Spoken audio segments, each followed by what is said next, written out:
But one thing that I do notice is that there is a potential to Phil Foden, but perhaps him and David Silva are a little bit of a different player in terms of what they do with the ball. Paul, is that how you see it as well?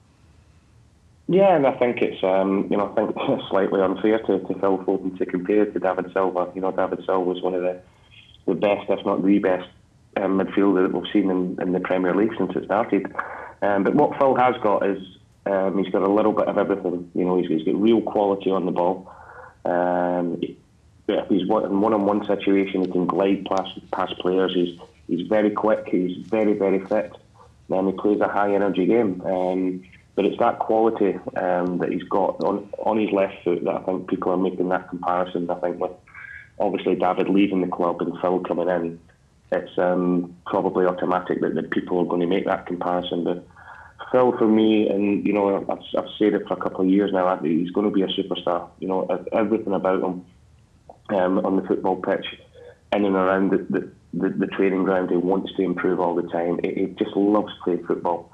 I've been fortunate enough the last couple of years to be away on pre-season tour with Manchester City and seen them train up close and personal. And Phil Foden is one of the best players in training every single day. Even 3 years ago when he was a 17-year-old, he's not fazed by anything. He's training every single day or has been with David Silva, with De Bruyne, with Fernandinho. He's got some fantastic senior pros around him to help him, and his ability is up there with the very best. And it's very hard not to build him up. Sometimes you want to play it down a little bit with young players to give them a little bit of breathing space, but I genuinely believe that Phil is that good. Well, what about his activities off the pitch, though? We're talking about his commitment on the pitch, but what were your thoughts with what happened during international, Paul? Look, it's just not just Phil, but obviously Mason as well. It's they've been young, naive, or stupid, or probably all three.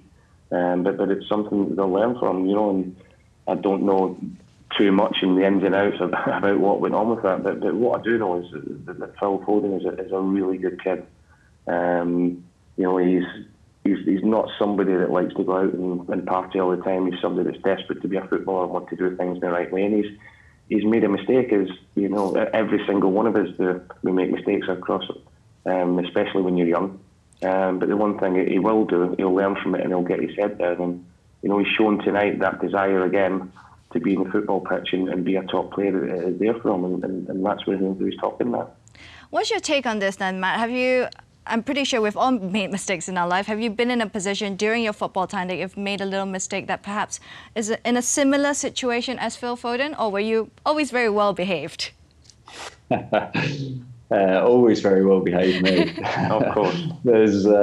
I think, unfortunately for them, they're in the spotlight all the time. They are England's bright future, and that always comes with publicity. It always comes with anything that you do, whether it's good or bad. You're in the public eye, and they're role models. And unfortunately, that the papers and the press, they love to get hold of anything that they can publish, and they've made a mistake. And but the thing with Phil is he's got an incredible manager in Pep Guardiola that will be talking to him and guiding him and making sure that he's not doing that again, and he's on the right path, and his teammates will be helping him out as well. And as Paul said, they're young, they made mistakes, they're naive, and they're not gonna be doing that again. I'm pretty sure on that. They're going to be made sure that they are focusing on playing football and being an honour to play for their country.